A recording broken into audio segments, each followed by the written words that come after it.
ಕರ್ನಾಟಕ ರಾಜ್ಯ ದಲಿತ ಸಂಘರ್ಷ ಸಮಿತಿ ವತಿಯಿಂದ ಪತ್ರಿಕಾಗೋಷ್ಠಿ ನಡೆಸಲಾಯಿತು. ಕರ್ನಾಟಕ ದಲಿತ ಸಂಘರ್ಷ ಸಮಿತಿ ವತಿಯಿಂದ ಇಂದು ಪತ್ರಿಕಾಗೋಷ್ಠಿಯನ್ನು ಹಮ್ಮಿಕೊಳ್ಳಲಾಗಿತ್ತು.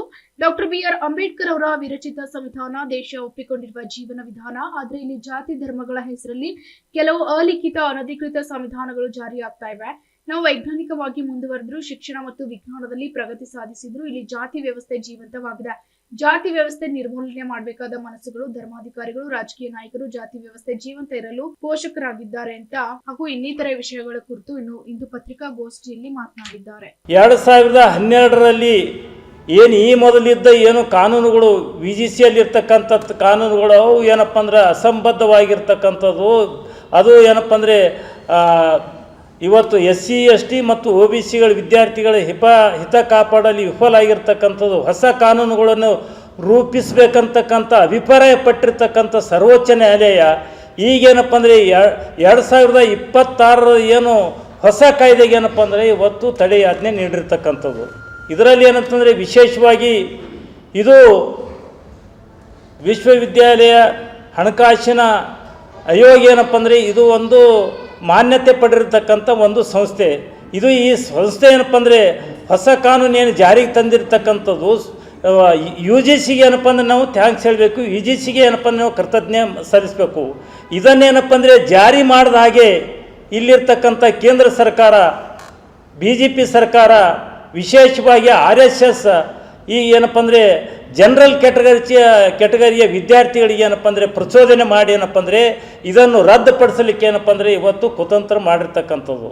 ಇವತ್ತು ವಿಶೇಷವಾಗಿ ಏನಪ್ಪ ಅಂದರೆ ಮೊದಲು ಏನಪ್ಪ ಅಂದರೆ EWS ಏನು ಆರ್ಥಿಕ ಆಧಾರದ ಮೇಲೆ ಏನಪ್ಪ ಅಂತಂದರೆ ಇವತ್ತು ಮೀಸಲಾತಿ ಸರ್ಕಾರ ಜಾರಿಗೆ ಮಾಡಿದಾಗ ಯಾರು ಇವತ್ತೇನಪ್ಪ OBC ವಿದ್ಯಾರ್ಥಿಗಳು, ಹಿಂದುಳಿದ ವಿದ್ಯಾರ್ಥಿಗಳಾಗಲಿ ಬಿಡ್ದು, ಪರಿಶಿಷ್ಟ ಜಾತಿ ಪರಿಶಿಷ್ಟ ಪಂಗಡ ವಿದ್ಯಾರ್ಥಿಗಳು ಇವತ್ತು EWS ಮೀಸಲಾತಿ ಜಾರಿಗೆ ತರಬಾರ್ದು ಅಂತೇಳಿ ನಾವು ಯಾರೂ ಸ್ಟ್ರೈಕ್ ಮಾಡಲಿಲ್ಲ, ಅದರ ವಿರೋಧ ಮಾಡಲಿಲ್ಲ.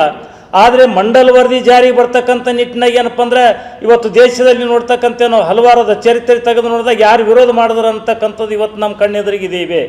ಆಮೇಲೆ ಇವತ್ತೇನಪ್ಪ ಅಂದರೆ ಇವತ್ತು ಖಾಸಗಿ ವಲಯದಲ್ಲಿ ಇವತ್ತು ಮೀಸಲಾತಿ ಇರಬೇಕಂತಕ್ಕಂಥದ್ದು ಇವತ್ತು ಸುಮಾರು 11 ವರ್ಷಗಳು ಇದೇ ಸರ್ವೋಚ್ಚ ನ್ಯಾಯಾಲಯದಲ್ಲಿ ಏನಪ್ಪ ನಡೆದಿರ್ತಕ್ಕಂಥ ಅದರ ಬಗ್ಗೆ ಇವತ್ತೇನಪ್ಪ ಅಂದ್ರೆ ಸರ್ವೋಚ್ಚ ನ್ಯಾಯಾಲಯ ತೀರ್ಪು ಕೊಡೋಂಗಿಲ್ಲ.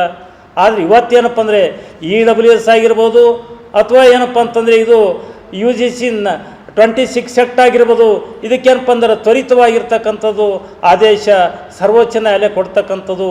ಇದ್ರ ಬಗ್ಗೆ ಏನಪ್ಪ ಅಂದ್ರೆ ವಿಷಾದ ವ್ಯಕ್ತಪಡಿಸ್ಬೇಕಾಗ್ತದೆ.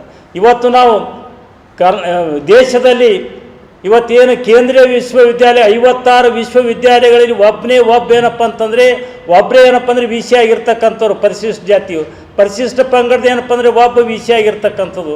ಹಿಂದುಳಿದವ್ರು ಏನಪ್ಪ ಅಂದರೆ OBC ಸಮುದಾಯಕ್ಕೆ ಸಂಬಂಧಪಟ್ಟಿರ್ತಕ್ಕಂಥ 5 ಮಂದಿ ಏನಪ್ಪ ಅಂದರೆ VCಗಳಾಗಿರ್ತಕ್ಕಂಥದ್ದು. ಉಳಿದವರೆಲ್ಲರೂ ಏನಪ್ಪ ಅಂದರೆ ಜನರಲ್ ಕೆಟಗರಿಗೆ ಸೇರಿರ್ತಕ್ಕಂಥವ್ರು. ಇವತ್ತು ಮತ್ತು ಈ ವಿಶ್ವವಿದ್ಯಾಲಯ ಬೋಧಕೇತರ ಸಿಬ್ಬಂದಿಗಳು ಅಂದರೆ ಬೋಧಕ ಸಿಬ್ಬಂದಿಗಳು ಏನಪ್ಪ ಅಂದರೆ ಪರಿಶಿಷ್ಟ ಜಾತಿ ಬರೀ ಏನಪ್ಪ ಅಂದರೆ 6.9% ಇದೆ. ಪರಿಶಿಷ್ಟ ಪಂಗಡದ ಏನಪ್ಪ ಅಂದರೆ 1.5 ಇದೆ. ಇವತ್ತಂದ್ರೆ ಹಿಂದುಳಿದವರು ಏನಪ್ಪ ಅಂತಂದರೆ 4.1 ಇದೆ. ಇವತ್ತೇನಪ್ಪ 83% ಜನ ಏನಪ್ಪ ಅಂದರೆ ಮೇಲ್ವರ್ಗದವರು ಇವತ್ತು ಏನಪ್ಪ ಕೇಂದ್ರೀಯ ವಿಶ್ವವಿದ್ಯಾಲಯದಲ್ಲಿ ಬೋಧಕ ಸಿಬ್ಬಂದಿಗಳಿದ್ದಿರ್ತಾರೆ. ಈ ನಿಟ್ಟಿನಾಗ ಏನಪ್ಪ ಅಂದರೆ ಇದು ಎಲ್ಲನೂ ನೋಡಿ ಇದು ಸರಿಪಡಿಸ್ಬೇಕನ್ನತಕ್ಕಂಥ ನಿಟ್ಟಿನಾಗ ಏನಪ್ಪ ಅಂದ್ರೆ ಇವತ್ತು UGC ಏನಪ್ಪ ಅಂದರೆ ಹೊಸ ಕಾನೂನು ಜಾರಿಗೆ ತಂದ್ರೆ ಇದಕ್ಕೇನಪ್ಪ ಅಂದರೆ ಇವತ್ತು ಇದನ್ನು ಕಾನೂನು ಜಾರಿ ಆಗಲಾರ್ದಂಗೆ ಏನಪ್ಪ ಅಂದರೆ ಪಟಬದ್ಧ ಹಿತಾಸಕ್ತಿಗಳು ಏನಪ್ಪ ಅಂದರೆ ಇವತ್ತು ರೋಡಿಗಳಿದು ಏನಪ್ಪ ಅಂದರೆ ಇವತ್ತು ಚಳವಳಿ ಮಾಡಿರ್ತಕ್ಕಂಥದ್ದು ಭಾಳ ದುರಂತವಾಗಿರ್ತಕ್ಕಂಥದ್ದು. ಈ ನಿಟ್ಟಿನಾಗ ಏನಪ್ಪ ಅಂದರೆ ಇವತ್ತು ಸಂಸತ್ನಲ್ಲಿ ಸುಮಾರು ಏನಪ್ಪ ಅಂದರೆ 131 ಪರಿಶಿಷ್ಟ ಜಾತಿ ಮತ್ತು ಪರಿಶಿಷ್ಟ ಪಂಗಡದ ಸಂಸದರು ಇರ್ತಾರೆ. ಅವರು ಇವತ್ತು ಬಾಯಿ ಬೀಸ್ತಾ ಇಲ್ಲ. ಇವತ್ತು ಅರ್ಜುನ್ ಮೇಘವಾಲ್ ಅಂತಕ್ಕಂಥವ್ರು ಕ್ಯಾಬಿನೆಟ್ ಸಚಿವರಾಗಿದ್ದಾರೆ, ಪರಿಶಿಷ್ಟ ಜಾತಿಗೆ ಸೇರಿದವರು. ಇವತ್ತು ರಾಮದಾಸ್ ಅತ್ವಾಲೆ ಅವರಿದ್ದಾರೆ, ಅವರು ಏನಪ್ಪ ಇದರ ಬಗ್ಗೆ ಬಾಯಿ ಬೀಸ್ತಾ ಇಲ್ಲ. ಇವತ್ತು ಸಂಸದರು ಯಾರು ಬಾಯಿ ಬೀಸ್ತಾ ಇಲ್ಲ. ಇವತ್ತು ಮೇಲ್ಮನೆಯಲ್ಲಿ ರಾಜ್ಯಸಭಾ ಸದಸ್ಯರು ಸುಮಾರು 150ಕ್ಕಿಂತ ಹೆಚ್ಚು ಏನಪ್ಪ ಅಂದರೆ ಹಿಂದುಳಿದ ವರ್ಗದವರು ಇದ್ದಾರೆ, ಅವರು ಬಾಯಿ ಬೀಸ್ತಾ ಇಲ್ಲ. ಇವರೆಲ್ಲರೂ ಏನಪ್ಪ ಅಂದರೆ ಬಾಯಿ ಬಿಚ್ಚಬೇಕು. ಇವತ್ತಿನ ಸಂದರ್ಭದಾಗ ಏನಂತಂದರೆ ಇದು ಏನು ವಿಶ್ವವಿದ್ಯಾಲಯ ಹಣಕಾಸಿನ ಆಯೋಗ ಹೊಸ ಕಾನೂನು ಏನು ಜಾರಿ ತಂದಿದೆ 26 ಕಾನೂನು ಅದು ಜಾರಿ ಆಗಬೇಕು. ಯಾವ ಕಾರಣಕ್ಕೆ ಏನಪ್ಪ ಅಂದರೆ ಇದನ್ನು ಹಿಂದೆ ಪಡೆದುಕೊಳ್ಬೇಕಾದಂಥ ನಿಟ್ಟಿನಲ್ಲಿ ನಾವು ಇದು ಬರುವ 8ನೇ ತಾರೀಕಿನಂದು ಗುಲ್ಬರ್ಗಾದಲ್ಲಿ ಅಥವಾ ಇವತ್ತು ನಾವು ಪ್ಲೇಸ್ ಪಿಕ್ ಮಾಡಿಲ್ಲ, ಪರಿಶಿಷ್ಟ ಜಾತಿ ಮತ್ತು ಪರಿಶಿಷ್ಟ ಪಂಗಡ ಮತ್ತು OBCಗಳ ಸಮುದಾಯಗಳ ಮತ್ತು ವಿದ್ಯಾರ್ಥಿಗಳ ಯುವಕರ ಒಂದು ಸಭೆ ಕರೆದು ಆ ಸಭೆಯಲ್ಲಿ ಏನಪ್ಪ ಅಂದರೆ ಯಾವ ರೀತಿ ಚಳವಳಿ ರೂಪಿಸ್ಬೇಕಂತಕ್ಕಂಥ ಒಂದು ವಿಷಯ ಏನಪ್ಪ ಅಂದರೆ ಇವತ್ತು ಅಲ್ಲಿ ನಾವು ತೀರ್ಮಾನ ತೆಗೆದುಕೊಳ್ತೇವೆ. Bureau report SSV news Kalaburagi.